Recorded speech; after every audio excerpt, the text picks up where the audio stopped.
So how are your rhetorical analysis papers? Perfect. Yeah, they're not gonna want to change mine at all. They're gonna read it and be like, I don't even have to read that article now. I actually really enjoyed reading the article. It was so fun to read. It was a good article. Great. It was fun. The chapter review analysis has got to go though. Yeah. Yeah. No, which is okay. So can I stop doing that? What if I just show you my notes from my reading? I don't like reading notes. You don't have to put a whole lot of thought into it. There's a lot of repertory, like there's a lot of me repeating the same, like I don't like this does not work, this was great. I think it was in chapter 3, I highlighted like a whole sentence. Like the best part of this whole chapter was this one sentence about, it was specifically for me in my writing. Next week there's 4 of them due, right? Yep. That's what your 4, huh? If that's what it says on the calendar, then. That's nuts, but it doesn't. No, 6 and 11. But it doesn't say that on the. It says it online, but it doesn't say it on your Syllabus? Yeah. So maybe they had to put in backwards. which is different than special evening. I like that. I do not. I must be messed up on today's one. I did do watching first. Sticky and shit. Wow. I haven't ever actually experienced it So is it personally. only 2 or? Should be 2. Should it be only 2? Just the 6 and 11. Yeah, sure. So I'll change that. Word. Word. I'm officially boss G. G-boss. I know, I thought it was boss G. like G-boss. You like G boss better? Okay, I'm G boss. I count, when you re-roll, it's Do you not have ever. your own spot? Nice. Never mind. Yeah, I had a couple minutes, so I was, and I work right by window, so I was like. I'm pretty sure I have one of those, I haven't found it yet, but I'm only 30, so I have some time to find it. All right, let me ask you a couple questions. You and I are gonna get in so much trouble. About your rhetorical analysis. Did you all pay careful attention to the assignment? Like your first paragraph, does it make a rhetorical claim? Are you sure it makes a rhetorical claim? I hope so. Not on my analysis, I'm sure not. So, Okay. And does the rhetorical claim relate to logos or pathos or ethos quite Yes. clearly? yeah, I kind of found I tried to go for ethos and ended up attacking pathos, like, You said it's okay if we contradict ourselves, right? Yeah, as long as you do it so it makes sense.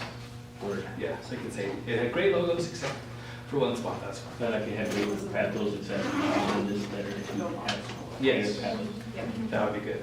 How many? Yes, Maura. I actually just noticed that mine absolutely does not have a direct statement like that, so Uh-huh. just come out and say, the authors of this article had great ethos.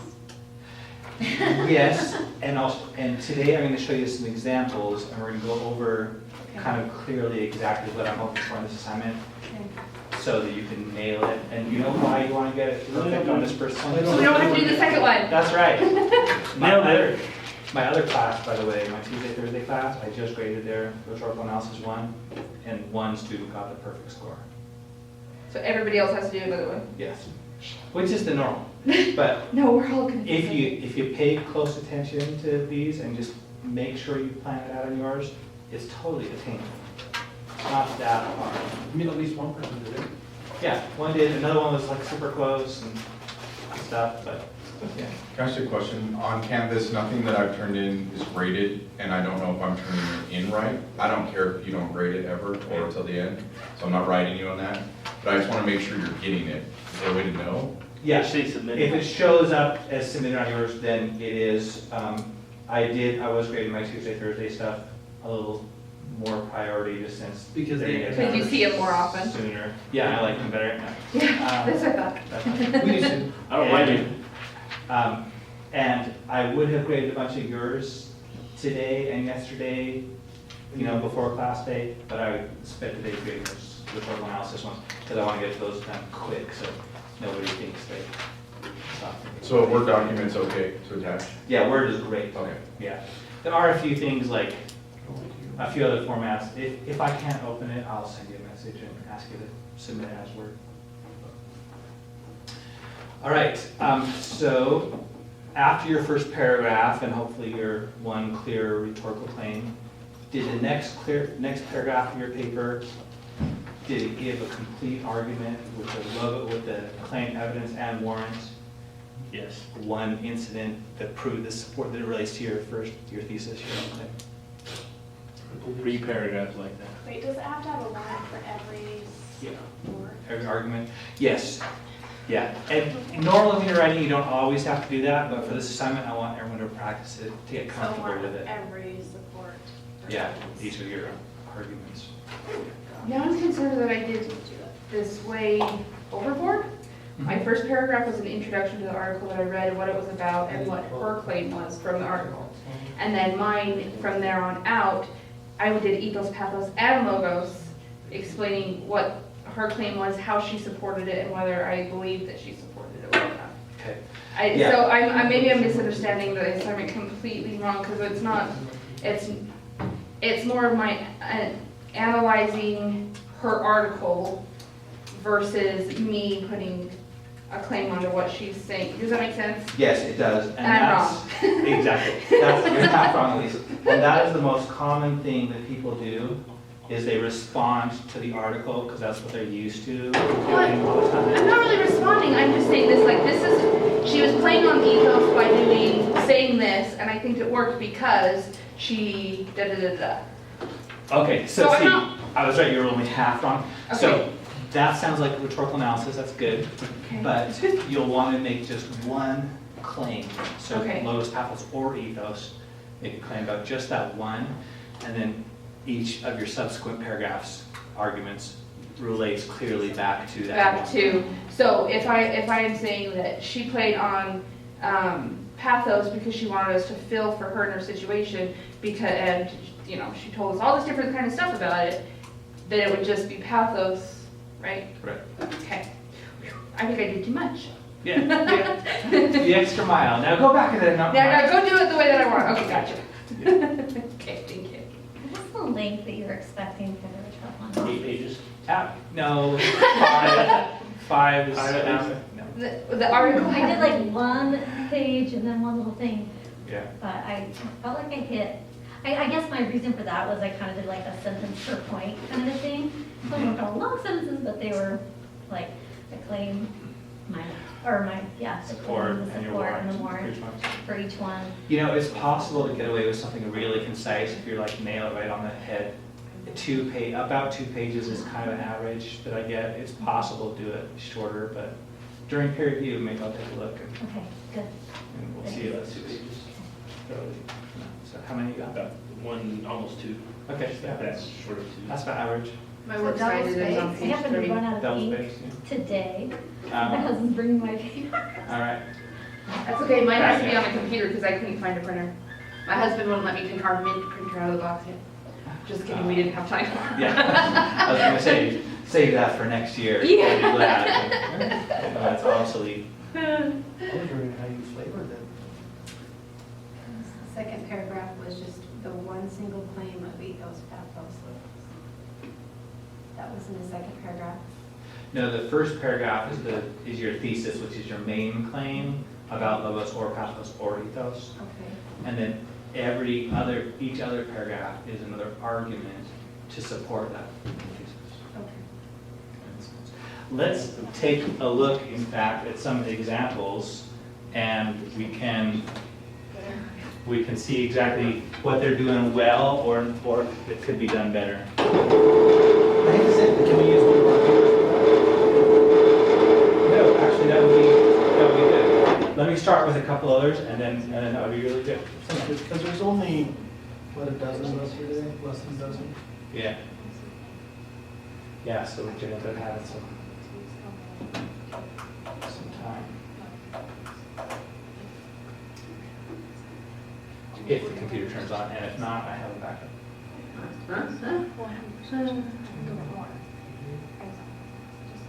You introduce the backup with a series of beats.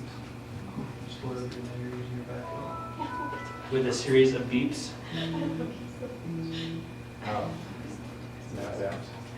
You should. Yes, it's not too late. Always start.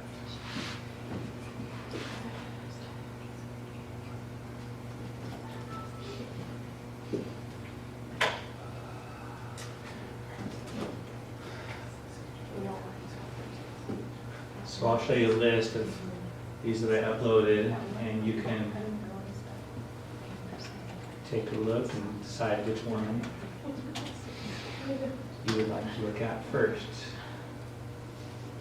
So, here are a bunch of titles. Ideal appearance, pride versus happiness, text or talk, workplace bullying, parenting practices, smiling with customers, eating disorders, work motivation, homelessness, rape, labeling, violent video games, internet security. Which one shall we look at? Text or talk? All right. Actually, you know what? We're going to say that for a second. Somebody pick another one. Rape labeling. No. Yeah, let's not, no. Violent video Workplace games. bullying. Yeah, video games. Video games. Yeah. Video games Guilty. also has to go second. Internet But- security? Who said workplace? Smiling with customers. bullying? Workplace bullying will work. Okay, great. That's Oh, wait, actually, I made a mistake. Smiling with We can customers. start with text or talk. Oh. I'm so sorry. It will never happen again. Until next time. Yeah, it was never, what does that really mean anyway? Okay, let's look at paragraph number 1 and see if it does those things we were just discussing.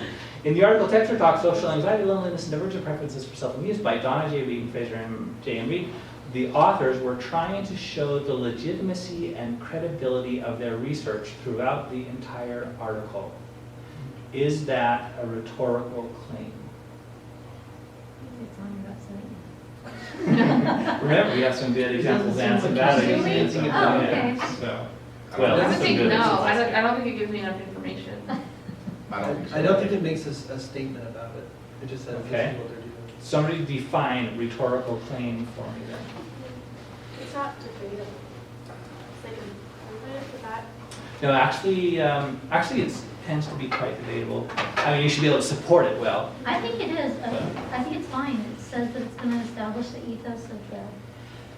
Legitimacy and credibility, which would be ethos. Sounds like ethos, huh? I mean, it could be, actually, it depends. It's ethos if it's the legitimacy and credibility of the authors. Yeah. And it's logos if it's talking about the research research. itself. Oh, it's a logos, probably logos. Yeah. Now, what makes it rhetorical? What's rhetoric? The way you use your words. Yeah, the way you use words, the art of communication, the method of presentation. You know, did they do a good job or not? Was it effective or not? That's rhetoric. So if it's a rhetorical question, it's analyzing whether they did a good job or the way they presented it. So they didn't say they used credible, legitimate sources. That would be kind of, I mean, you could say that was rhetorical because it's your judgment call that it was legitimate. But here they said, you know, the authors tried to show. So I would think it they focuses failed. even more on that. I know, using that word try, ever since Yoda. Or military people. Don't try, just do it. I don't want you to try. I want you to know. There is no try, do or do not. But so sometimes we get that impression like it's a failure. Well, let's find out. But yeah, that's a rhetorical claim, and it's a pretty good one. Let me tell you what makes it a pretty good one. Let me give you 3 examples. This is like the 3 bears thing. 2 of them are going to be problematic for different reasons, and one is going to be just right. So, first one is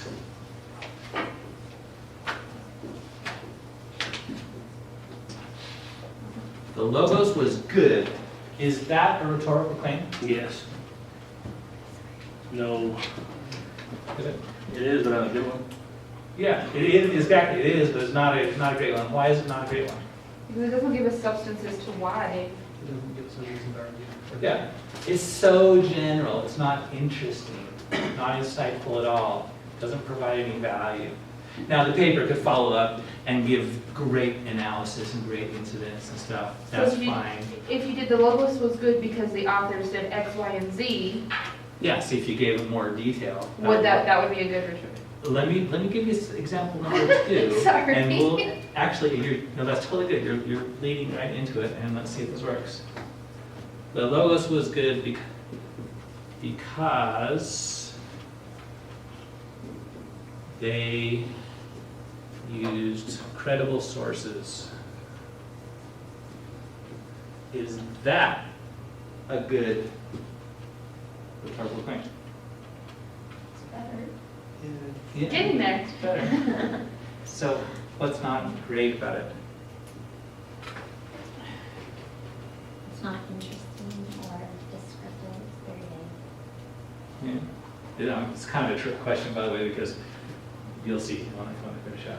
It's kind of a value judgment to say that they use credible sources because you don't know what those sources are or if they were in fact credible. Well, It's you just don't know your the reader. opinion of it. Right, yeah.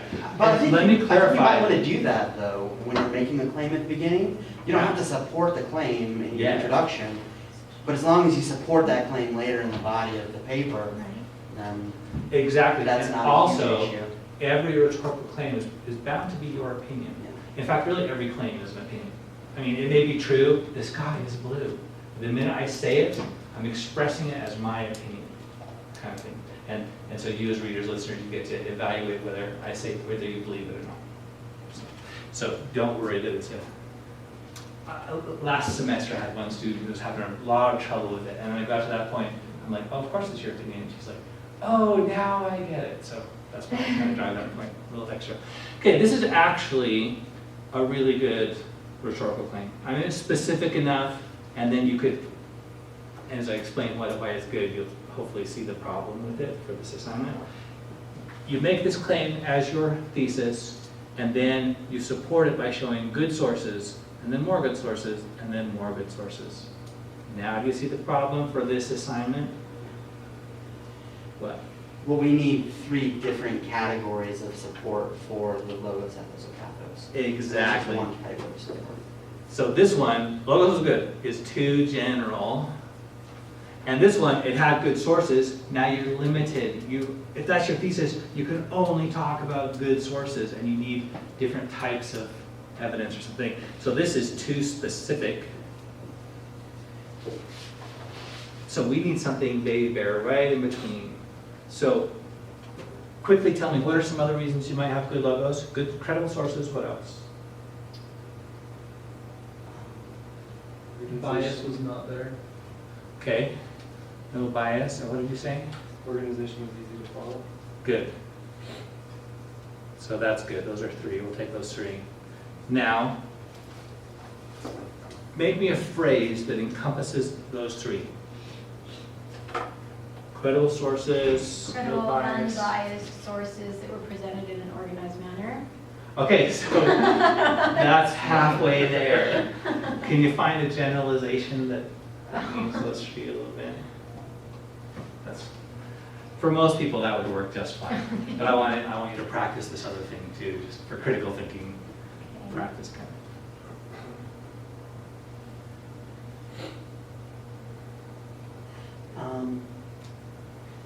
The author showed good logos because he used 3 recognized Methods of having good methods logos. of having good logos. Professional. That's pretty good. That's pretty good. Let me ask you another question, and this is a way to come up with some good statements too. If you read something with good sources, good organization, and no bias, what would your experience as a reader be due to those factors? Easy to follow, nothing getting in your way, no distractions, just you able to read along and accept and understand the information. You'd be captivated. Yeah, or like that, okay? So that's another way you could generalize, say, the logos was clear and sound enough that it made reading seem effortless. Now that won't be true. You can have good logos and still have hard reading. It won't always be true. But if you have a statement like that, is it interesting? Yeah, you're like, oh, you're giving some information. You're saying something more than just that it was good. And yet you haven't given away too much detail yet. So you can still back it up down below. So now, having had that discussion, let's look at this one again and see how you like it. The authors were trying to show legitimacy and credibility of their research throughout the article. Too specific, not enough, or about right?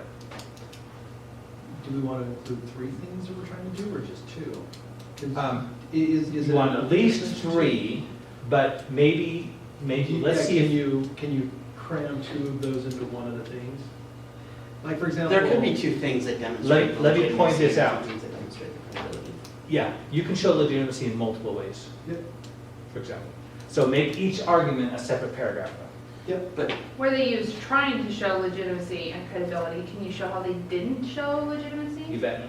And that could be one of the 3. Yeah. is this supposed to be an example of ethos, though? That rhetorical question seems to, like, a rhetorical statement seems to be geared towards logos more than ethos. Yeah, I think this one, oh, you're right, look, the title itself says ethos. So this does sound, Because it looks from that statement, it looks like they're going to be attacking or supporting the message, not the author. yeah, it hints at that, it's a little ambiguous. So now we have 2 clues that slightly contradict. It's not totally confusing, let's read on and see. I don't really care if you like make a super clean distinction, as long as it's clearly rhetorical, clearly about logos, ethos, or pathos, and it should get clearer as we go along. So, because ethos and logos, they overlap a lot, Yeah, they do. and pathos, so that's all right. All right, let's look at this paragraph. Now each paragraph should be a complete argument. First, let's read it and let's check and make sure it's a complete argument. The authors established that their findings are credible by using multiple forms of testing to put the participants into categories. Without the multiple forms of testing, their participants, the article, would appear to be lacking and underdeveloped. For instance, both the 15-item interaction anxiousness subscale of the Leary social anxious scale and the 10-item abbreviated version of the UCLA loneliness scale were used in the author's own studies. This approach helps the readers both understand and trust that the studies were under specific established scientific methods. Please identify the claim for me in that. The findings are credible. Okay. Authors establish their findings are credible by using multiple forms of testing. Okay, does that relate to their thesis, that they're trying to show legitimacy and credibility of research? Yes. Good. So again, this could be logos or pathos, or ethos, right? Because the authors are carefully showing you, and so we trust the authors, or they're thoroughly showing you the logos, so we trust the logos. It could be either way still. Okay, find for me the warrant. Okay. Does everyone agree that's the warrant? Why is that the warrant? Both of them together. Okay, yes, the conclusion, it refers to the research, to the evidence they use, this approach, and it shows how it relates to this claim, and also to the overarching claim. This approach helps understand and trust. That's what they're talking about. Then what's this sentence right here, the second sentence? That's after the claim, it's before the evidence. What is it? That is the evaluation. I think it's a minor claim. It's the Without- evaluation, isn't it? The authors established the findings, He's multiple kind of- sources, kind because of- without it, that Yes. would be a problem. He's kind of like valuing his own claim a little bit. Okay, and this is another trick question, by the way, because everything I'm gonna ask today is either claim, evidence, or warrant. So, which one is that? It's a warrant. Yeah, it's warrant, it's more warrant, isn't it? It's explaining, it says they use multiple sources, multiple forms, and that helps. And now it's explaining why that helps. That helps because without it, it would come up short. So that's some warrant. And here's some more warrant. This helps. So is it okay that the warrant got spread out around the evidence? Kind of sandwiched it, yeah. Yeah, totally fine. I mean, was that easy to follow? Yeah. There you go. Yeah, no problem. We have these technical terms to describe what's in there, but it's okay if you, in fact, that was better than just saying the claim and then the evidence and then both of the warrants, wasn't it? Because I think this upper first warrant sentence really ties close to that, to the claim, so I think it's fine. All right, so there's one complete argument, isn't it? And it relates to the thesis, the main claim. Let's see if we get now another one and see if number 2 is also a different type of evidence for that main claim. To further the legitimacy of their study, the authors show the data itself in the paper and are constantly referring the readers back to the tables of data. This is helpful because those reviewing their article can see the results for themselves. Same pattern, huh? Claim, and then what? Warrant, kind of explaining it, and now we get the evidence. The resulting rotated factors with percent variance explained in brackets are shown in table 1. So now we get, this author of this paper has said they're always referring to it, and now he or she just showed us referring to it, so we get exactly what she's talking about, so that's good evidence. By all means, this helps the author's objective of legitimacy and credibility because the authors and the reader establish a relationship in which the authors can explain themselves fully, but also the reader can see the results for him or herself. So it's a little bit repetitive of the first warrant. Does that warrant make sense? I mean, why does seeing it in a data in a table make it more legitimate just because you can see it? Is it understand? Yeah, it's easier to understand visually than just reading a bunch of paragraphs. Okay, so that what you just said would be a good addition to this warrant to make it even more clear. She says they're always referring you to the date tables, and it makes it more legitimate, but they didn't really state why. So it's a little short on the warrant. Additionally, more than just making it more understandable to the reader, they're able to see for themselves, so they can see the raw data and test whether or not the claims that they're making are matching that. So rather than looking at an analysis of the data alone, they're able to look at the raw data and then come to their own conclusion whether or not the analysis of the authors is supported by that raw data. Good point. And we're not told whether they actually stated the raw data in the paper or not, but if that's true, that would be a very valid point to have contributed to this. In fact, you could make 2 separate arguments for that if you wanted. Okay, so another complete argument. Does it relate to the main claim, the thesis? It does. Yeah, it does. So doing good. Should we just assume this author does a great job and let's take a look at the paper? And that person doesn't have to do the next one? That was from last semester, so yeah, they don't have to do it anymore. Ever again. Ever again. The busy work of the rhetorical, wait a minute. Yeah, they have learned. Oh, this is the analysis. I love the analysis of the articles. Good. That's fun. I really enjoyed that. Good. The chapter analysis is what's driving me up the wall. Yeah. I still care deeply for you, so don't internalize the fact that I don't like chapter analysis. The text that I'm forced to use. I know, I'm such a I'm not going to sleep tonight. 5 kids on the I know. Okay, which one do we want next? Pick any you might blow it. Smiling with customers. Close your eyes and pick one. Customers. Okay. We'll do that. And next time I'll blindly. Yeah, you can see it, it's rock and roll. I'll go up now, you guys say, now.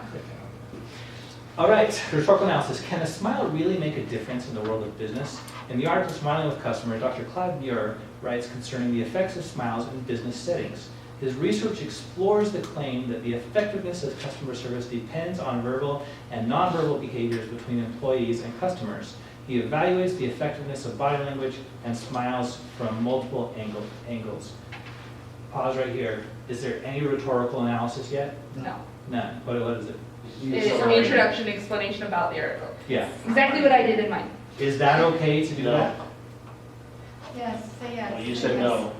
As long as you keep it really brief, it's okay. It's unnecessary for this assignment, but it's okay. But don't go on, or the summary becomes the focus of your paper. So keep it really brief. Is that pretty brief enough? Oh, next week I will not be here. Okay. I am going to. It'll be you get on the canvas. Okay, summer activity, softball video, you can catch up. Oh, you're out of the way. Yeah. You're all right, honey. I didn't even. Zero coordination here. Too many people are like, the gas will be okay. Tomorrow at midnight. That one made me laugh really hard today. Okay. From what I heard, yes. It said 5:30, I fixed it, it was supposed to be midnight, I don't know what it From what I heard, there was a ton of really good reviewing going on. Wasn't there, huh? Very positive experience. Why does peer review, If I didn't take what it takes, why does peer review usually suck and why did it That work was so good. well for you guys? Huh? Why Why does- do you suck? Why does it usually suck, but why do you guys do such a good job?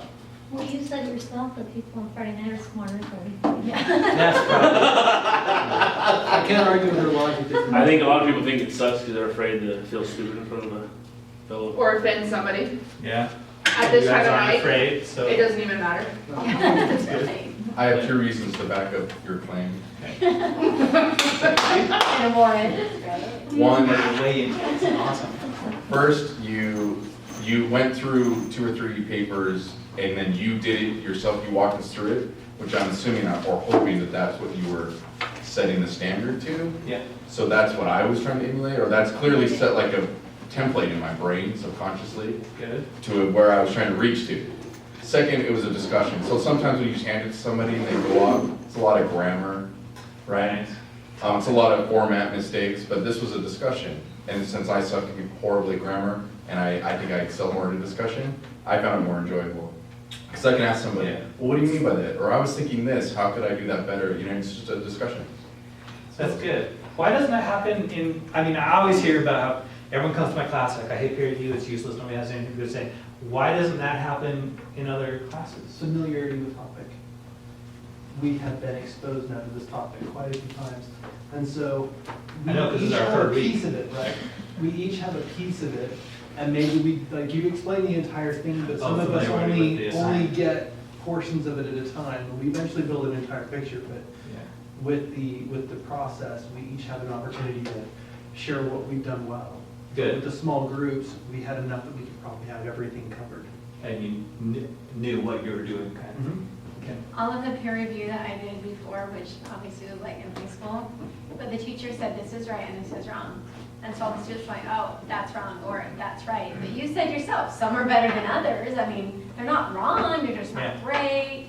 And so that really was a lot better because, you don't have to be like, this is wrong, this is right. Just, it could be better. Okay. So, So you're looking for more yeah. It was more friendly. stuff. you know. Good. I like that we went over the stuff at the beginning because, like, for me, I was immediately able to identify, holy hell, I did that so wrong. And then I was more like a sponge for the people who were reviewing my stuff, like, just tell me what I need to fix, because, at least, I mean, besides rewriting the whole thing, which, I mean, I might end up doing anyway, but I think having that intro to this is what this really should be, we were able to open ourselves up to, okay, then I already kind of know what I need to change, but, Yeah. you know. Since you're already reading your paper, it made more sense. Mhm. Good. I Exactly. think you did a good job of presenting the information that we needed to know over the previous 2 weeks. And then I think it was also smart to have us write the paper and then go over examples of what's good and what's bad in the rhetorical analysis. And so then we could, since the paper was fresh in our minds, because most of us probably wrote it yesterday or today, we could then relate that, sorry, that's the way students are. We could then relate that information to the paper that was fresh in our mind. Yeah. And then you modeled the good behavior in analyzing the previous rhetorical analyses. And then you created a setting of doing the peer review that allowed for discussion. So it allowed for collaborative effort in giving the peer review. And so we were able to create a synthesis of critique that was greater than the sum of its parts. All of these sound so good. I'm just surprised these things you've mentioned don't happen more often, I guess. So in your opinion, why do they not happen as often? I would add one thing to all you said, and that is something about the rapport you've got between yourselves, where you're not only open and willing to take other people's comments and critique, but you're willing to invest and think about it, look at somebody else's work and really be helpful. So, I think it has to do with the maturity level too. yeah. I might be wrong, but I don't see a lot of 18-year-olds in here. Tough. Well, a couple of nights. Okay, I know you have kids and you have kids. Well, I'll be and 19 next month. not with hair that good. I can't believe that. You all look older than we really are. If you didn't learn anything tonight, she likes your hair. Yes, I told them that. It is absolutely fantastic hair. Don't take this the wrong way because I have a huge John Stamos thing. That's Uncle fine. Jesse. That's Uncle Jesse all the way. I'm like, That's great hair. I just want to, I love this hair. Okay, sorry. Let's move on. Let's talk rhetorically analysis. Either or destroyed, I don't know. I actually edited that a lot. That was actually I edited. Wow, you'll be so proud. My poor husband has to live with this. Hey, on that note, who knows half the names in this class? Anybody? Besides me? 1, 2, 3, 4. 1, 2, 3, 4. Let's go over them really quick. William, you start. Just everybody just go around. Or do you want me to? Spoiler alert, my name's William. Yeah. Is it really Bill I am? Just kidding. Yeah, I'm William. Connor? Connor. Kim? I'm just You should do What that. was it? Connor. Connor. With a K. I'm Kim. I'm Jeremy. David.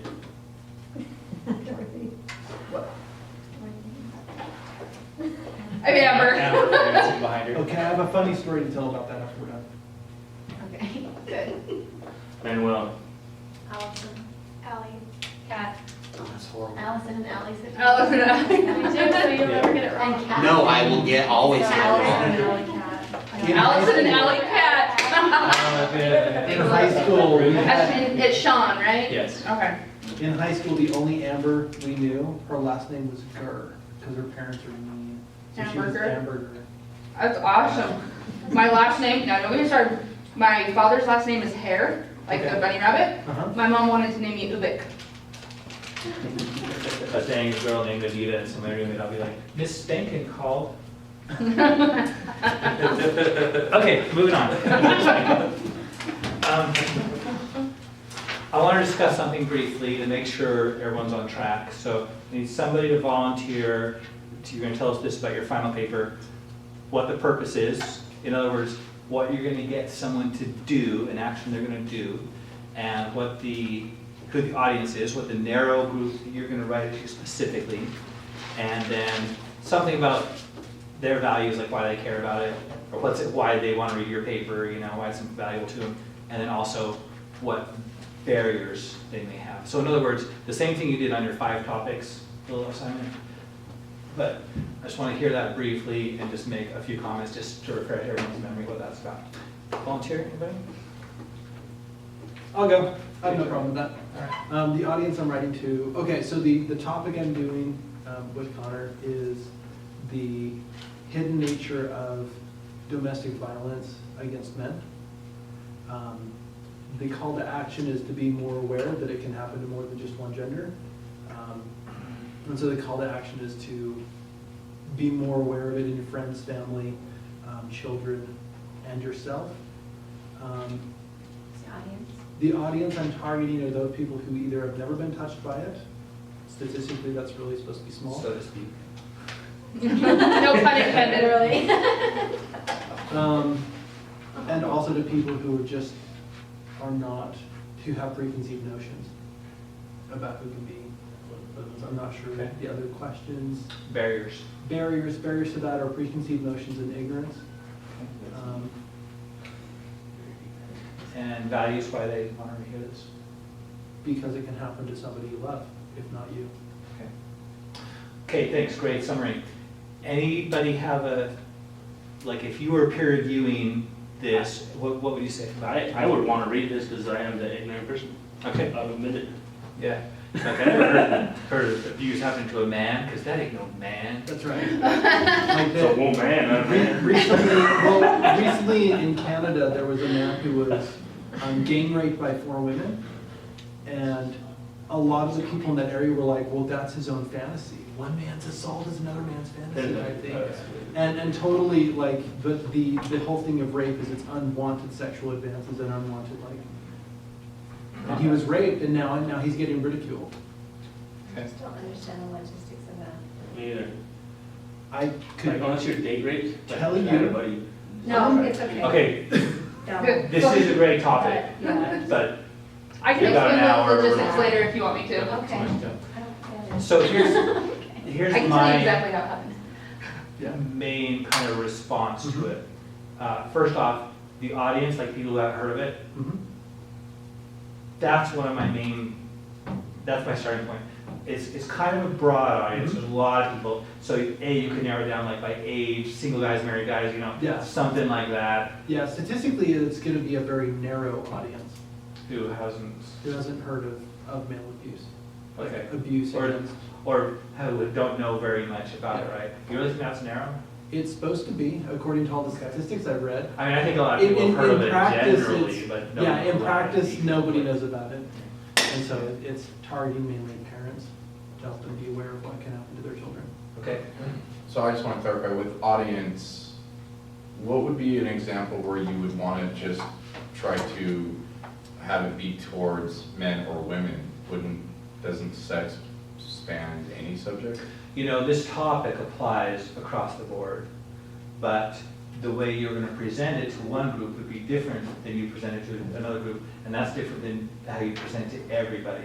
And when you present to one narrow group, you can say more specific things that really appeal to them, and it makes you highly aware of your audience, thinking about who am I writing to, what do they care about, what are their reactions gonna be, and that's one of the main things I'm aiming for. As a specific example, if you're gonna write about like childhood sexual abuse, you're gonna write something entirely different if you're writing to like somebody who is experiencing it as a child. Yeah. You're gonna write it differently if you're gonna be talking to adult survivors of childhood abuse.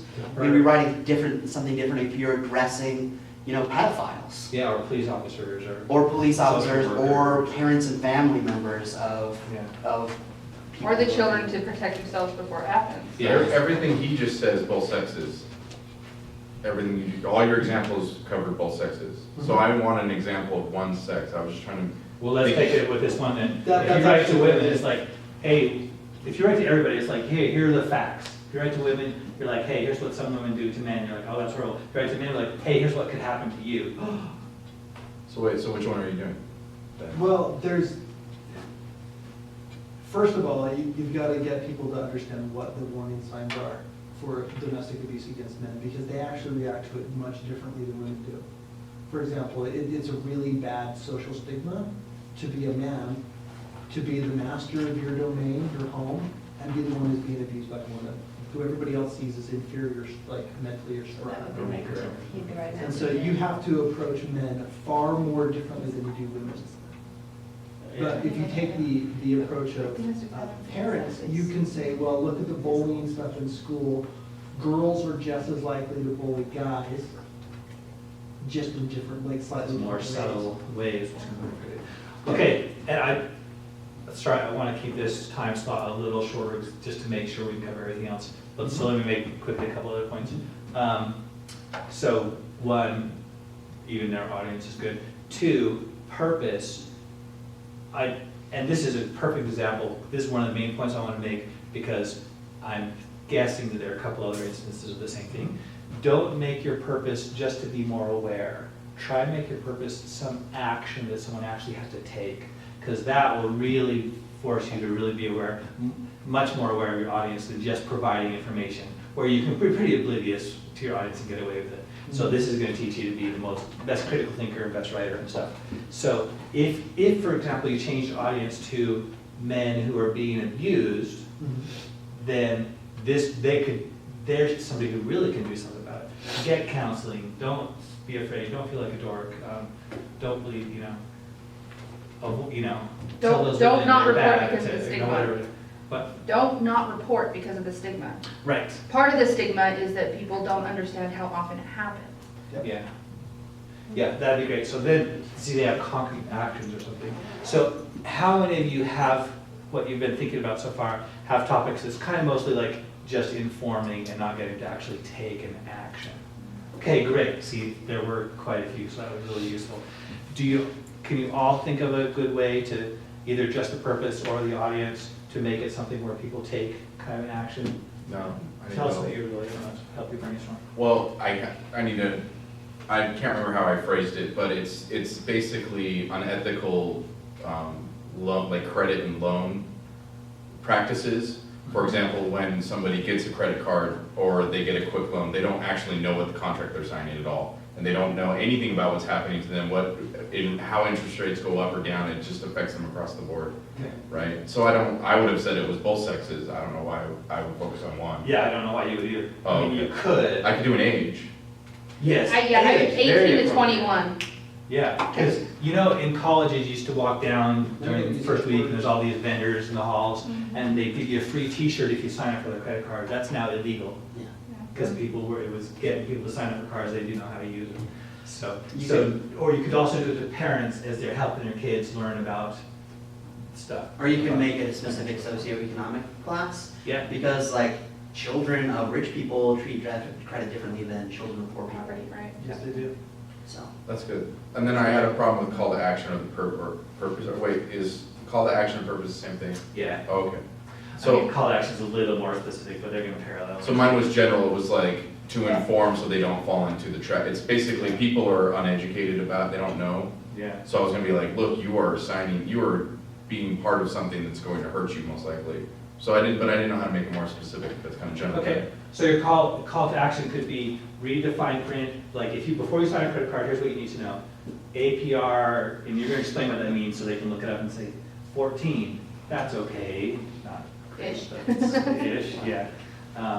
And, variable rate, and make sure it has, no annual cost. and- I think another specific call to action could be that consumers mandate via lawmakers that the credit card companies have to provide something more concise than what they're providing now. Because it has a little table of, what the APR is and this, that, and the other, but a lot of people don't understand that. But, the call to action is make credit card companies mandate them to provide a one-page, this is what our card can do for you, and this is what it is. actually, the Consumer Credit Protection Bureau is trying to do that. Oh, are they? Yeah.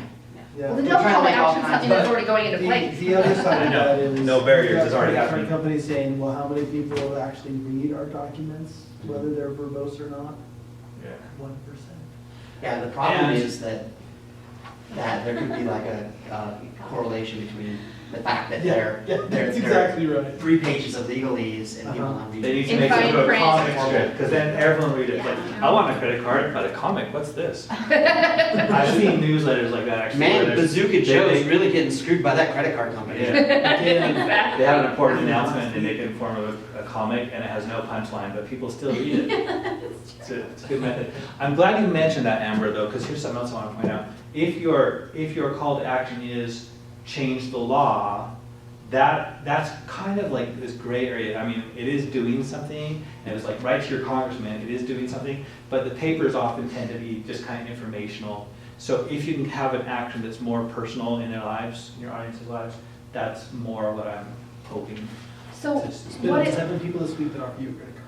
See, mine's hard to do a call to action because, well, mine obviously is on recidivism and it's how education affects recidivism Yeah. in the United States and all that kind of stuff. But Who's your so audience? my audience is, I want it to be more towards like 18 and older taxpayers that are okay with their tax money going towards education funds.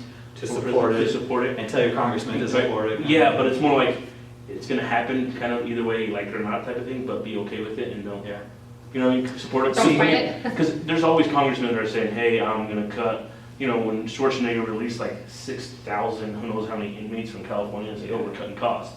Which, Yeah. when Nevada totally supports it and they've cut costs by doing education. And Joe Arpaio on that. But the thing is, then like, the putback would be like, oh, should we educate murderers, in which everybody should have a chance Yeah. to try to rehabilitate. So here's an idea for you, because that's a logical way to write a paper. That's a group that needs to know it. Some people will be, but a lot of readers won't be really invested in it. They may be able to read it, they don't really care. But here's an audience that's similar, but that will really care. What if you wrote this to families of inmates and say, you need to encourage your family member that while he's there, take advantage of a chance that could help prevent recidivism and help them have a chance once, you know, you need to support your inmates, your con family member in this. Yeah. Or, You can do a whole paper on telling people to support their cons. Oh, That's yeah. what we should do, we should write a paper about how to write a paper. And our audience And is the probably call to just action students. be write the paper. and we could call our paper The Art of Craft of Writing, and we could publish it in a book. Oh, there it is. So what if you are writing and your audience are lawmakers or Congress or? See, so that's, you can do that, but when you're writing people to make laws and change policies, again, it's not, doesn't tend to be personal for them. It tends to be about the information and everything, Okay. which is a good, valid thing. But if you want the full benefit of this paper, you'll choose one where it's more personal. Okay. And more action is just raising your hand and say, aye, for HR 326, you know, for some House bill. or Okay, then I have no idea who I'm writing to. Is parents too broad? Yeah, parents is too broad. Parents of who? What age? What kind of kids? If you can narrow it down, like what's your topic? Or,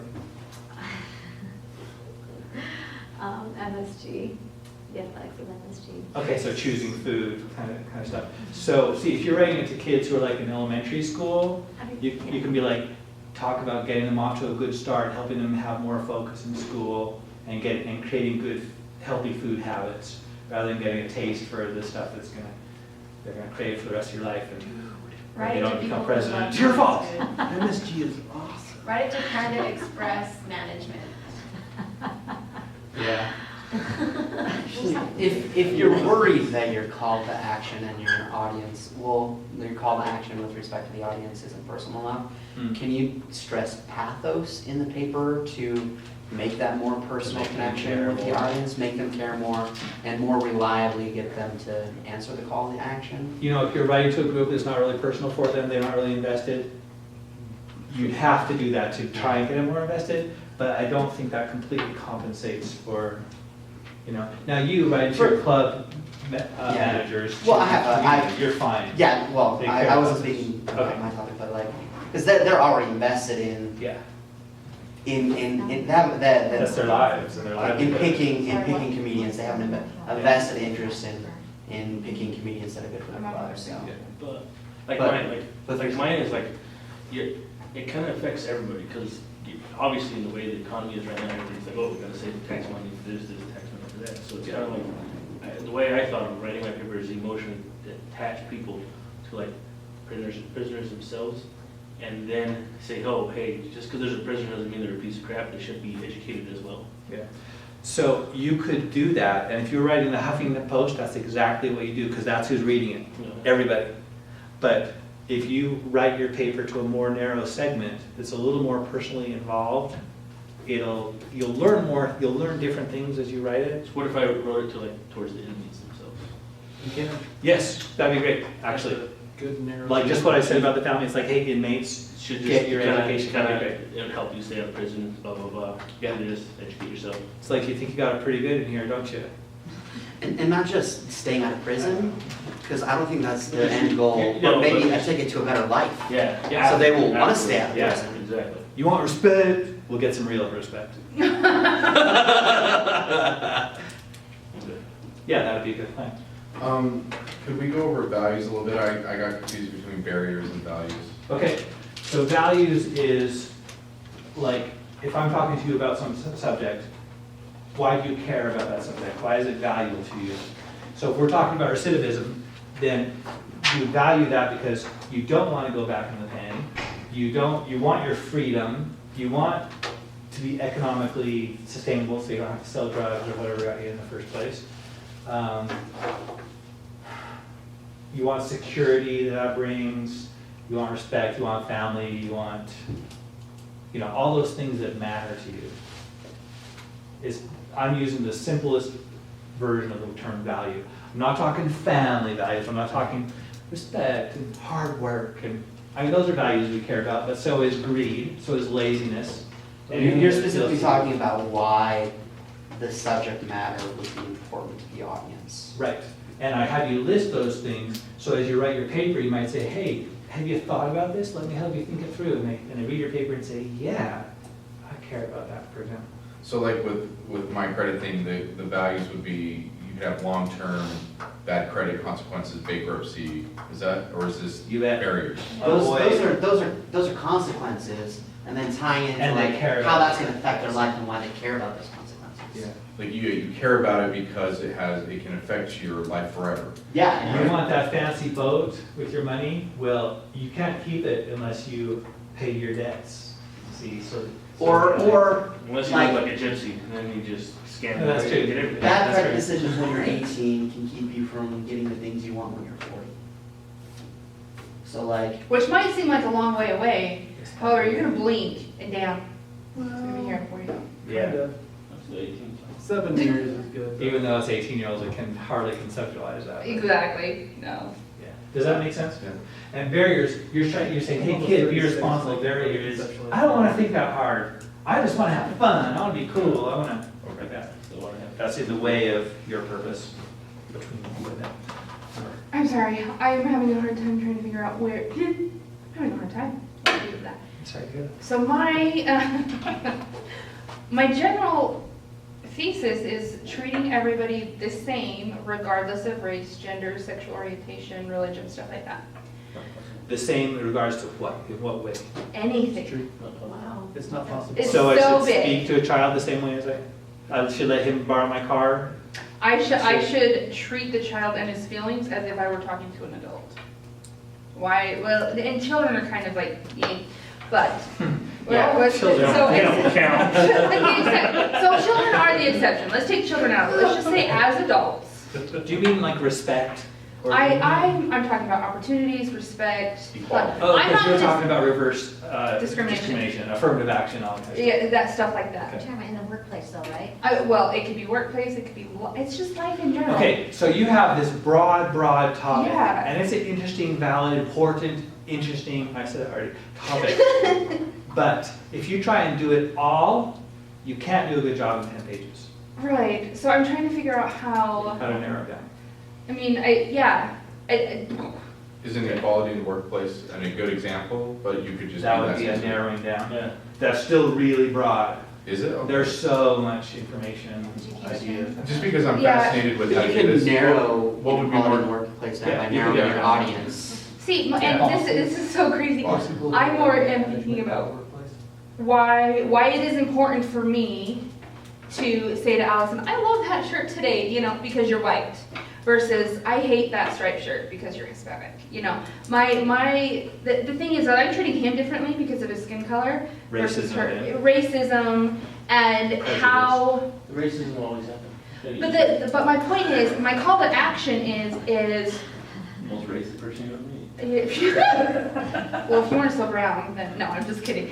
The I hate everybody equally. Don't worry. the point that I'm trying to make is. So just. And this, as we're, Racist model makes you for us all. misanthrope. and we were talking about this in our little peer group, and it's very politically charged, but I have a hard time understanding why somebody who has lower grades than me, or Get scholarships. and all or that stuff. less, or Jobs. grew up more impoverished than I did, Yeah. gets into my graduate program Instead of. because of their skin color, or because of their sexual orientation, or because of their religion, where on the Have face. you found research that explains there are good and bad reasons why that happens? Have you seen the other side? Uh-huh. It's the Okay. same And I thing. think It's it's the a same little, thing like I little think. horse Like, crap. I make pretty good money.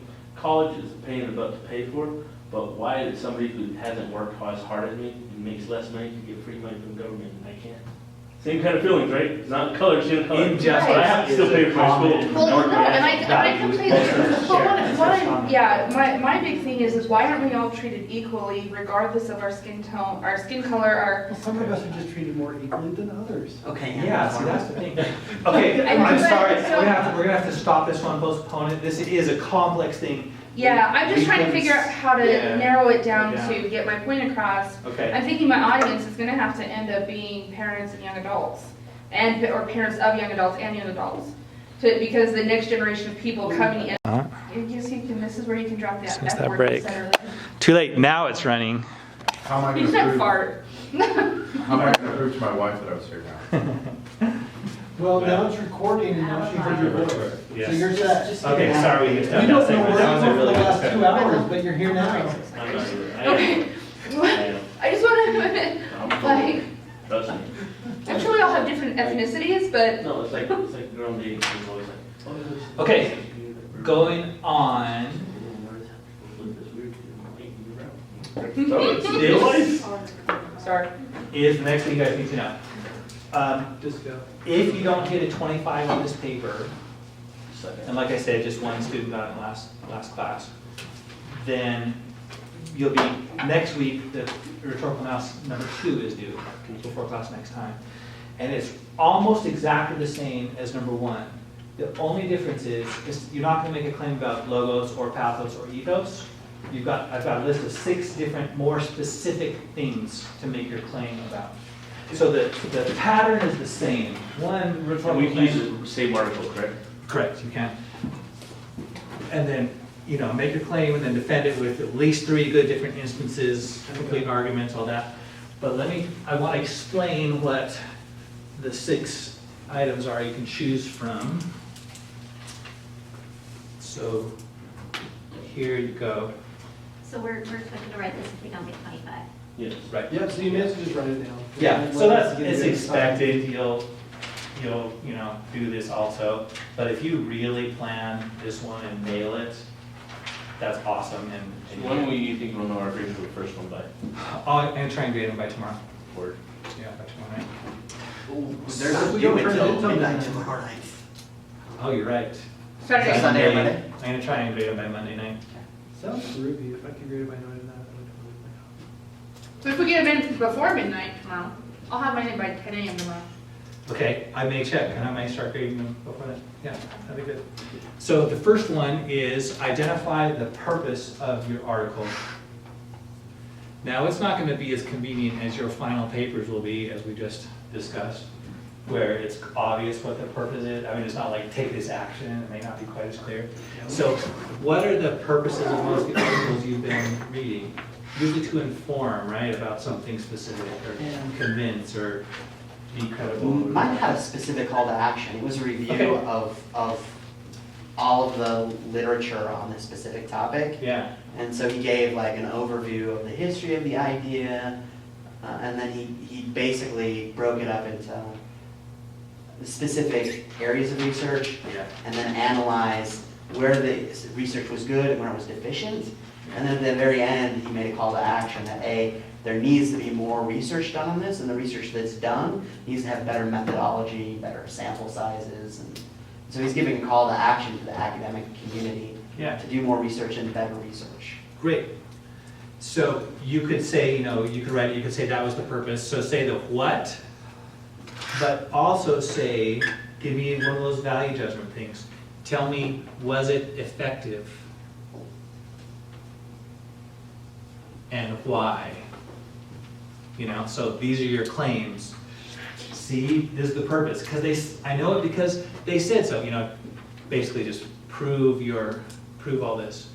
This is what the purpose was, because it says so in the title, and it says so in the abstract, and that's all it talks about for the whole paper. And it was effective because it was, you don't have to go in too much detail, like it was really clear and stuff like that, but in fact, I'm gonna put that in parentheses. But do give me, like, what I mean by this was, did they accomplish it? Did the author win? Did he accomplish whatever you think it was that he or she set out to do? Did they do it? The next thing you could analyze is, who was the paper written for? Who are the intended readers? Who's the audience? And, so you're gonna say who it was, and you're gonna say, was it effective for them? And how did they appeal to them? Did they use the right size words for that audience? Did they give the right amount of background information or not? Did they have a call to action that related to them? So see, like how they appeal to it and who they are, these are tied together because that's kind of how you know who the audience was. Also, where was it published? That's another great way to, whoever's reading that, that's probably the audience. The next one you can develop is strategy. What do you think a strategy is in writing an article? It's an example of a strategy. Doing the exploratory paper for certain audiences. Explain that. Rather than write a message to a group of people that will be hostile to the points that I want to make, I'm going to pose a question that we're all going to go through together. And then I'm going to go through the story about how I went through this, how I collected my information. And then at the very end, I'm going to go, "Ow!" And give That my sounds like a good strategy. I think the strategy is going to be dependent on the purpose of the audience. Yes. So, like, once you determine the purpose of the audience, you can say, well, the author used this strategy to appeal to this audience to affect this kind of change. Good.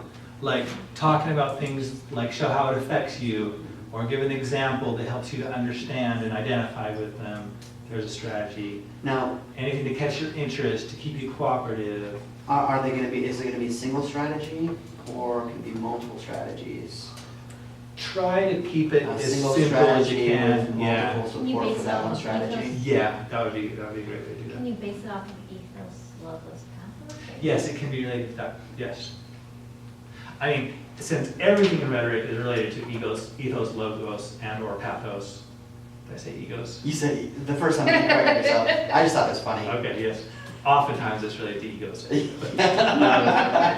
Then all these things are naturally going to overlap that to some degree. So when you talk about strategy, by the way, there's two parts of any strategy. The goal, what do you want to do? Get their attention, make them laugh, make them cooperative, get them to take action, whatever. And there's, do you know what else there is? You want them to do something and how to do it, the method. The goal and the method. So if you're going to examine strategy, make sure and tell me both of those. Otherwise, it's not a strategy. They had this goal to make everyone interested. Great. Did they do it? How? Right? Or if you're like, they tell all these jokes. Yeah. Well, why? What was the purpose for that? See, you got to tell them both.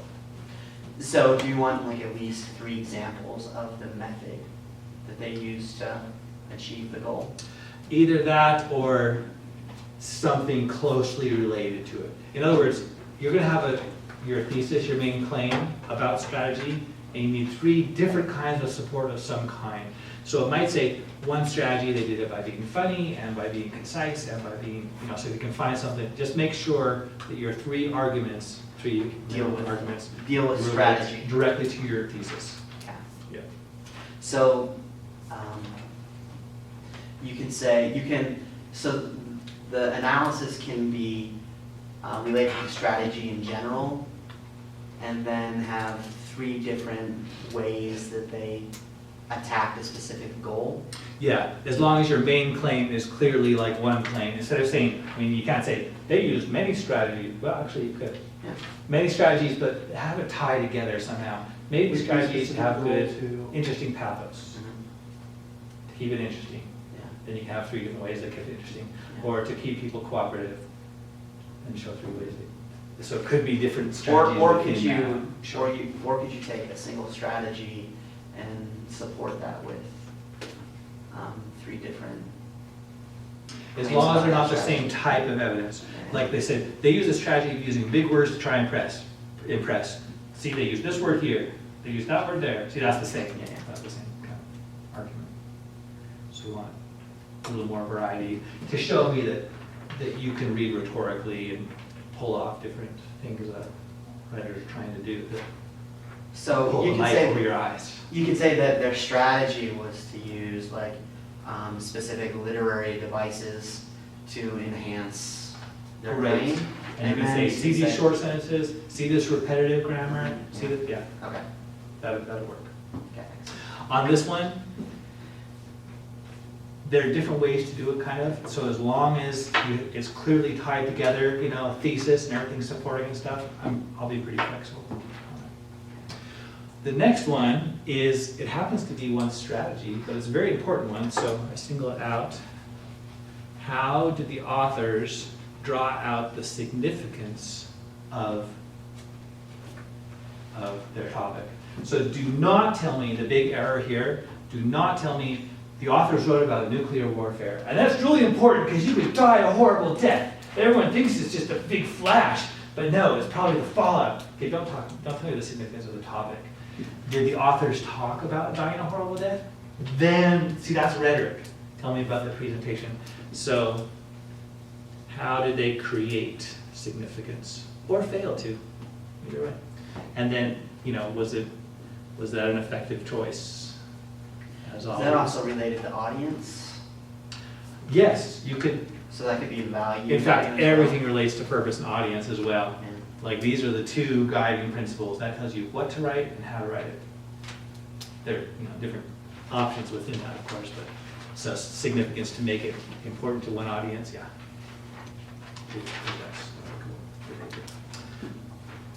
That'd be good. And the next one is, you can tell me, just critique their arguments. You guys are practicing making great arguments with claim, evidence, warrants, and I'm keeping it clear. So did they do that?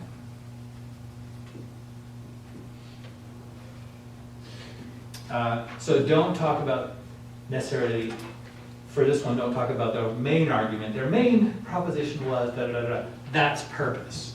So actually, it's fine if you do that. But by this one, I just mean the quality of their arguments. And then give me some examples of different ways they did a good job. A, they used good examples. B, they were very thorough in their explanations. C, they gave enough background. Their conclusions logically follow the premises. Yes, like that. And the last one, if you want, you can explore any bias or lack of bias in the paper. Let me give you an example and ask you if this is bias. Let's say I wrote this paper on global thermonuclear warfare, and I'm like, it's bad, we must avoid it at all costs. We should consider taking action against North Korea and Iran to stop them from getting arms, since we don't really trust those guys. They've proven themselves a little bit unstable. Because I believe in saving the world, protecting it for our children. Although, not so much for our children's children, because I don't think children should be having children. Could you put any more bias into that? Jack Handy quote, by the way, that one. Mr. Hannity, what are you trying to say about? Global warfare is bad. No, That's you're, what I'm just saying, here. it sounded like you were ranting. Yes, and I use that kind of voice, kind of my purpose, but is that a biased position? Yes. But Who disagrees? it depends on, what your evidentiary, Yeah. claims are. Yeah. It depends on, yeah, because you can have a biased, Opinion. because every claim is going to be opinion, and so you can have a biased proposition, Mhm. a biased rhetorical claim. It's going to have bias because it's an opinion, right? But as long as you're in presenting your evidence, you're creating Yeah. a well-rounded picture of the whatever the topic is. You're presenting multiple points of view on the topic. Mhm. Being fair, logical, Then that's good. reasonable, That's good ethos. And you want to avoid using Inflammatory language. inflammatory language. You want to avoid a straw man, setting up a straw man as a Logical counter fallacies, argument. any kind of logical Any kind of fallacy. logical fallacy. But you So, can. This is exactly the point I want to draw out. I distinguish between bias and taking a stance. It's okay for you or your authors to have an opinion, even a strong one. My definition of bias is when it's not logical, when it's not sound, when it's manipulative, when you're showing one side, when you're trying to persuade people's logos by strong pathos. Like using those big words and telling, well, in 1972, there's a child, a 7th grader, went to junior high, first week in this new junior high school, went to the cafeteria thinking, break time, lunch, this is my favorite thing next to recess, and he got beat to death by a hot dog. we must outlaw hot dogs in cafeterias. Okay, see, that's stupid, but, but using the big emotional thing to try and drive a policy thing when it's much more complex than that, and it's not statistically significant. I almost choked up. And his name was Bob. Now it's personal, you know him. Okay, two quick questions. One, are we going through all these for this? Pick You will choose one. Okay, then my You'll make second one. one claim. My second one doesn't matter because I was going to destroy the bias question. I would never do it. Everything is biased. There's no way around that, in my opinion. I think that's I'll tell you, there the is very difference biased. between Sean Hannity and someone with a PhD is you have to work 10 times harder to figure out what the crap the guy with the PhD is really getting at. Because he's so smart and he uses so sneaky words that no matter what he's saying, you have to like go, what is going on? You're like so smart. Unfortunately, a lot of smart people are terrible communicators.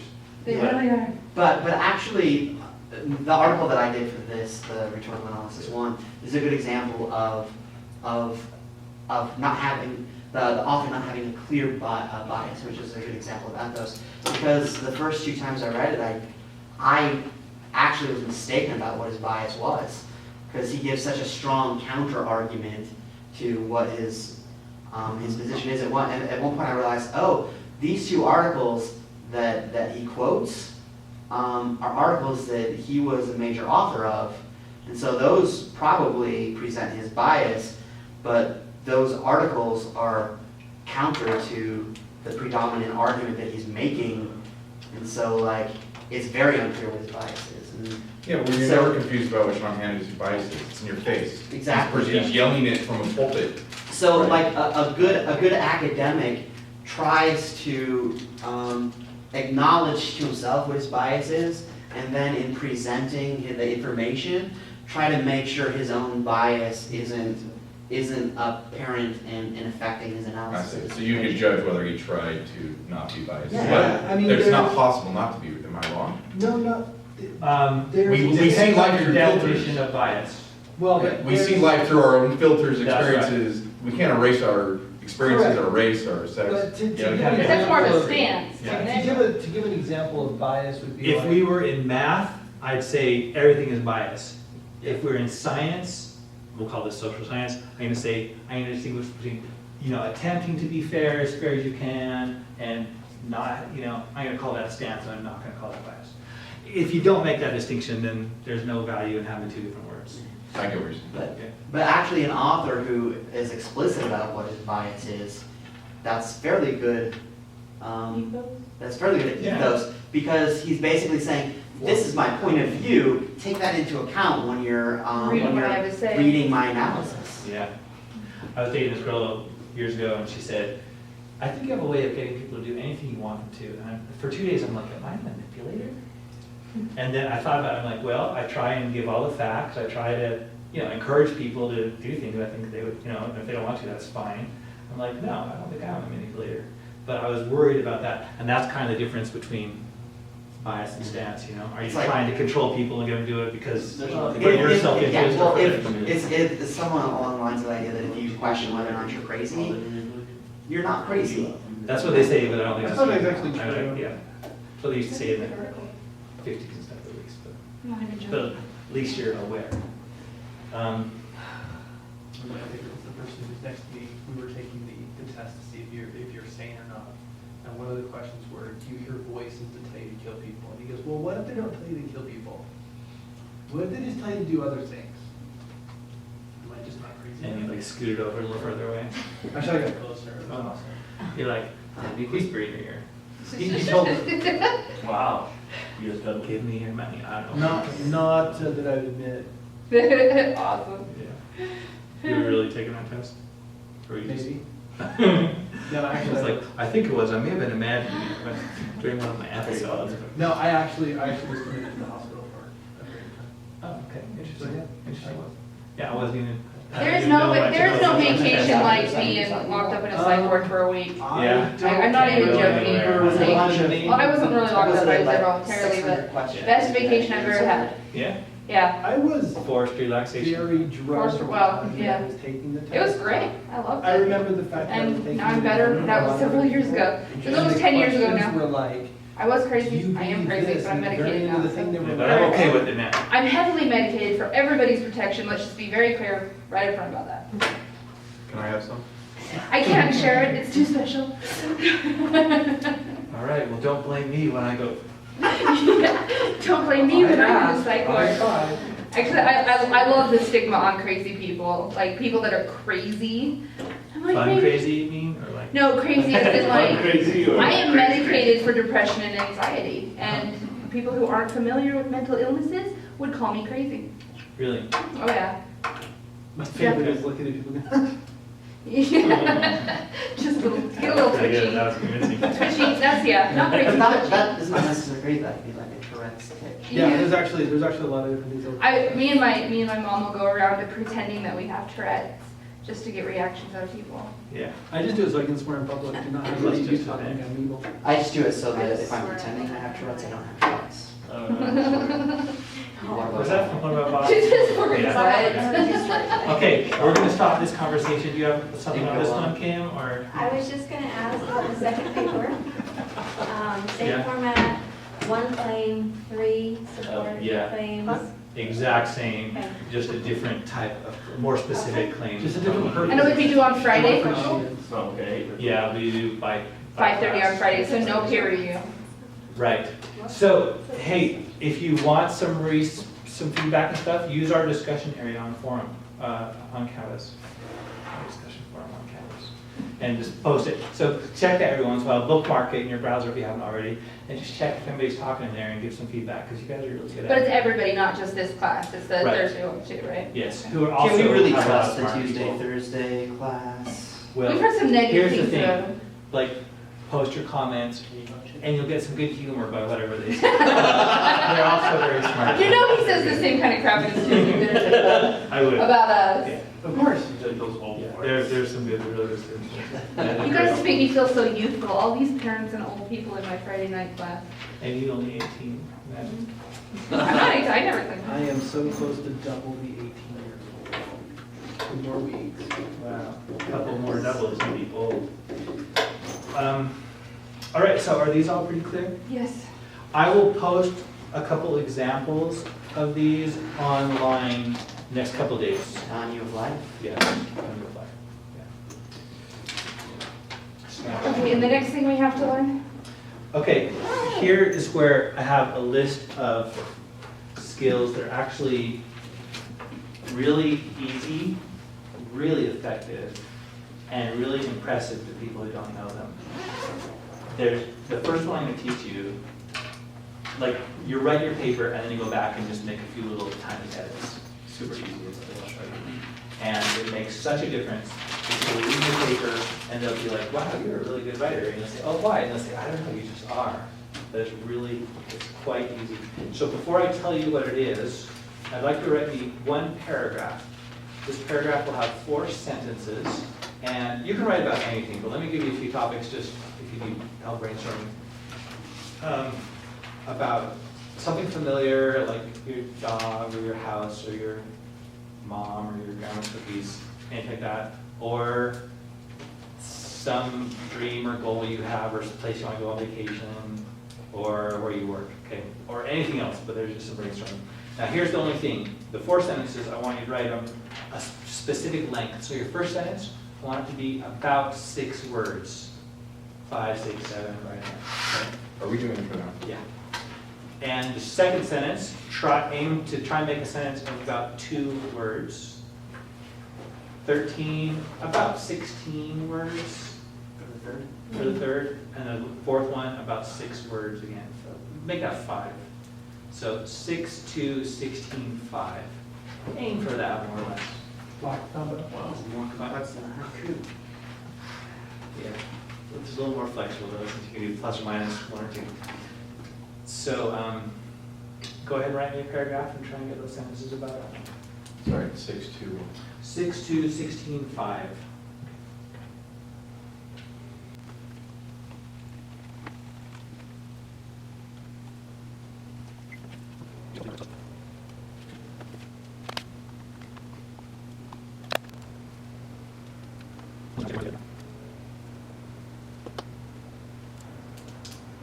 Looks like most of you are done or close. Can we hear somebody's paragraph?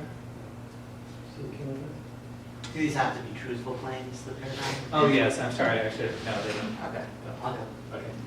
My roommate is the property manager. He's horrible. He eats my food, makes outrageous demands, takes forever to fix things, and doesn't bathe enough. I think I'm in love. Is that true? No. Okay. You can be honest with us, it's okay. Yeah, we're. It's true, he doesn't Only bathe for enough. 3 weeks. Okay, so as you hear a couple of these examples, see if you can pick out the point of all this. Amber, let's hear yours. I have an amazing wiener dog. He's unique. He'll hide under blankets, snuggle my face, pounce like Pepe Le Pew, and comforts me often. I'd be lost without him. Okay, thank you. Okay. Fresh baked cookies from grandma, so awesome. The chocolate chips are melting, the cookies are falling apart in your hands. Wonderful memories of times past. Makes me hungry already. Emma, you raise your hand? No, I'll raise my face. Okay. Connor, you got one? I don't really want to read Okay, that's fine. My son chased his ball into the street. I yelled, "Look out." I've told him many times not to go into the street without a parent, but he keeps doing it. I found out later that he doesn't know what the word street means. Interesting. Good. Anybody else? Okay. Mine's about cookies too, since Okay. they're cookies. I really like to bake cookies. They're amazing. Cookies can turn a horrid day of misery into a peaceful, contemplative, and calm day. Everyone should know how to bake. Does anyone know why I made you do this yet? Feels like it's the cadence. That's right. What does that mean? Cadence is like a The rhythm. rhythm of how it's being presented to you. Yeah. This skill of doing different length sentences, this is not a magical formula. That is not by far, that is not the best formula I gave you. It's just contrast. It's some short ones and some long ones. And having the variety, it's called sentence variety. And having the differing lengths of sentences gives it that cadence. It makes it sound not poetic exactly, but like it has a rhythm. It makes it much more interesting. Most beginning writers, I wouldn't classify any of you as beginning writers, by the way. You seem to write pretty well from what I've said so far. But most beginning writers, they get comfortable with one length of sentence, and they use it over and over and over, one structure of grammar as well. And it makes it more boring. So here's what you do. You write your paper, pick the important spots. What are the important spots in the paper? Arguments? Yeah, so beginning and end and important arguments or key points you want to stand out. And then just go in there and make sure that you have some shorter and some longer ones to have some variety, and it'll make it nicer. So especially on the important parts like that, where you want to have a good impression and all that. Also, it matters which ones are the short sentences and which are the long ones. Which ones do you think emphasizes something more? Something short or something long that goes on for a long time? Something short. You bet, it's the short It's ones. succinct. Yeah, it's like a punctuation mark. It's like, Brevity is the soul of wit. yeah, as a student said in my last night, less is more. It really, I think, applies in this case. So you have something you want to emphasize, give it a short sentence kind of thing, and it helps it stand out. It's kind of cool. Let me read you an example. I like pulled this up from my list of, I always bookmark pages where I see different writing skills or different political ideas or different bias or examples or whatever. So I just grabbed this as one of my examples that has some sentence variety in it and some kind of related little skills. So we'll go over this and then we'll discuss it, what stands out, what you notice, and I'll tell you a few other skills. Does this sound really easy to implement? It is. It's quite easy. I mean, sometimes, takes a little practice, but as soon as you practice it a few times, then you get comfortable with that. And as you write, it starts coming out more naturally in your writing, and it's better without any more effort. So here's just a blog post from a friend of mine. Genuinity. Okay, it's not a word. I was going to name this post, Being True to Yourself. But can you think of a more boring title? Plus, making up words is part of who I am, so I'm just being genuine. Recently, I read a short but very fun novel about vampires. Now, before you get excited, this post has nothing to do with vampires, or blood-sucking, or murdering, or even garlic. I'm writing this post on Sunday, and since every religion that I know of forbids blood-sucking on the Sabbath, we won't even discuss it here. If you're here for blood-sucking, go buy the book. Anyway, in the book, there's this great character named Melissa, and she's a person who is true to herself. While describing Melissa, the author says some pretty cool things about what that actually means. I think he hits the nail on the proverbial head. The main thing is that she was smart. Too smart to play the games most people spend their whole lives on. Petty insecurities and jealousies, tiny dreams and safe ambition, masks that hide the true, vulnerable, frightened self, selfish love, and frustration when expectations don't come through. Without such games to take up her time, all that remained was herself, and she offered no excuses or apologies for exploring, discovering, and enjoying her true nature. To some, that made her a rebel. But she was not a rebel. Rebels define themselves by what they're not.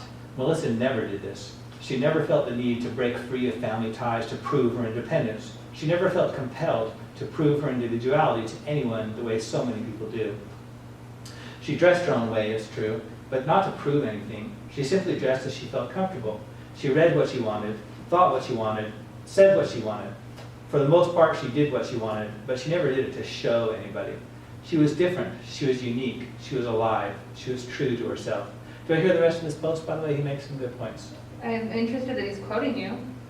Yes, that's my book. So it has some of the examples discussing here. Should we do that now, or do you want to hear the point he comes to about this whole thing? You decide.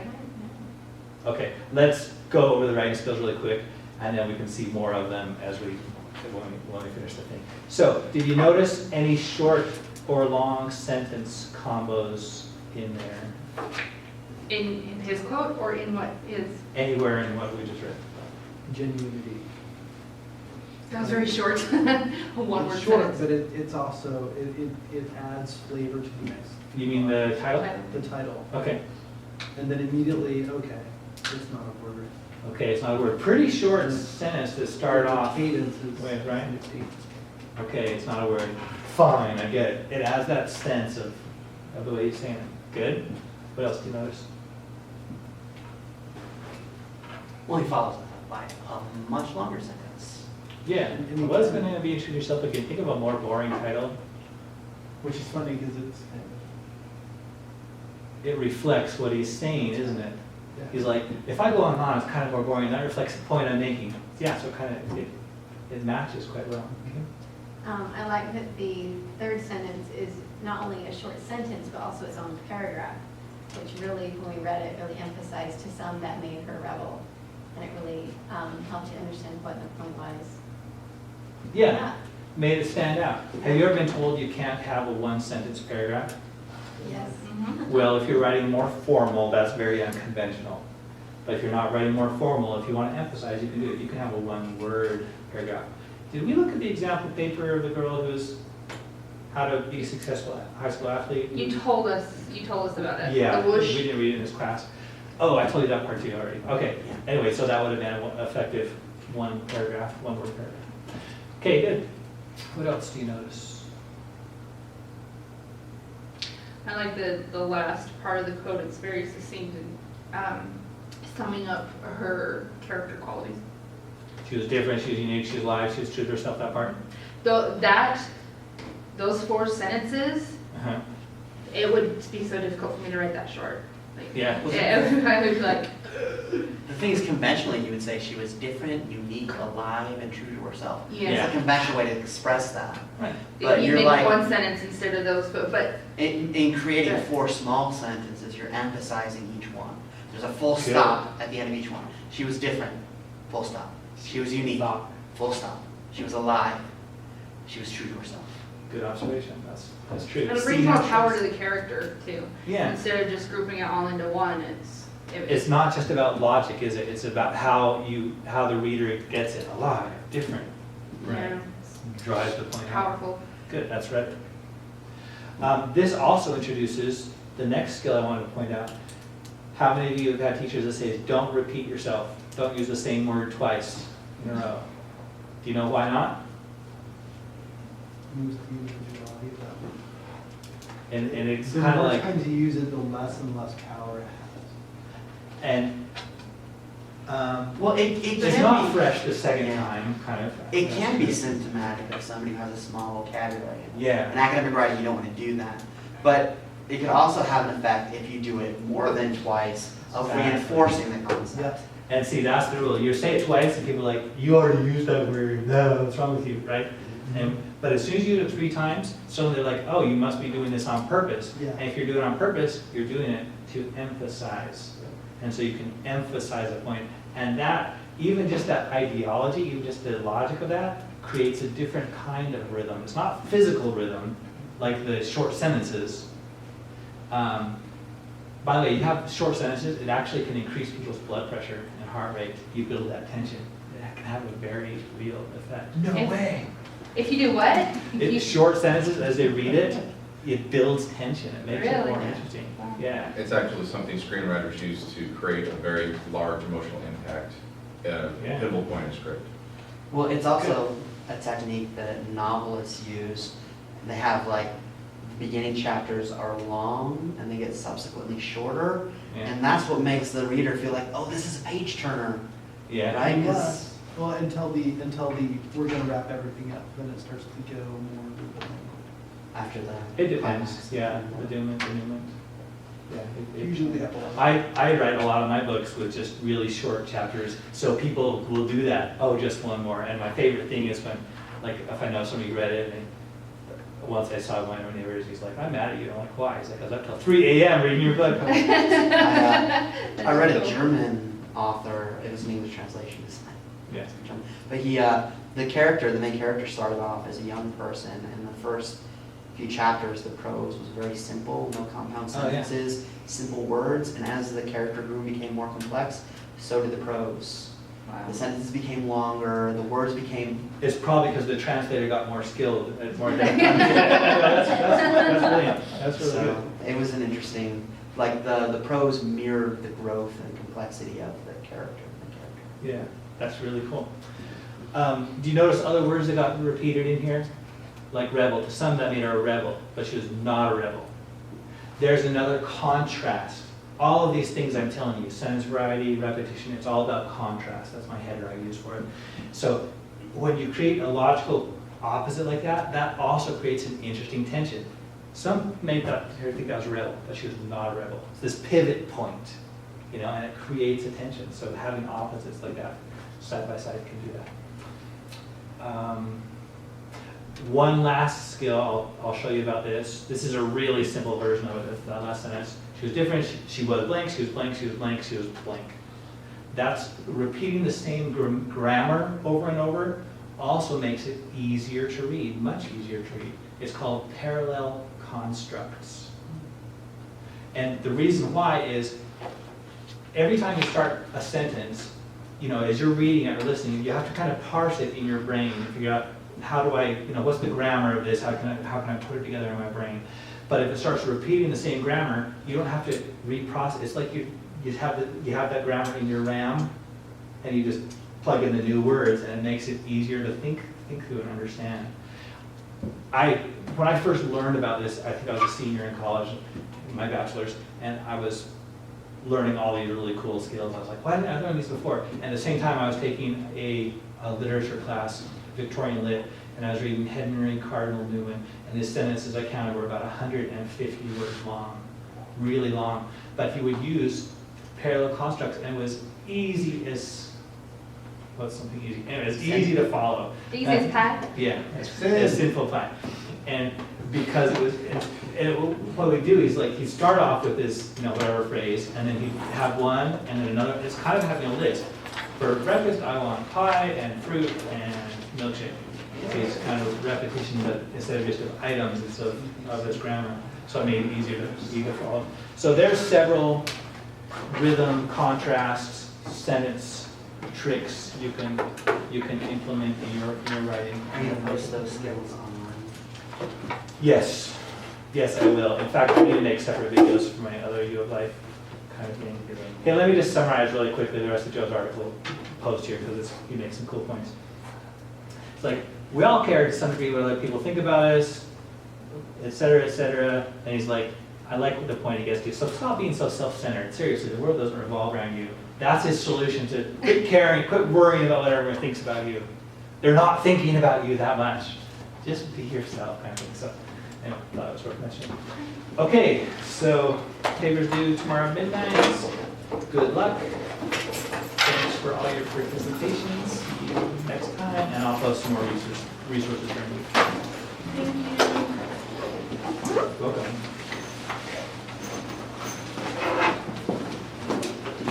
Have a great night. Have fun at your, whatever you're going to. Medieval reenactment?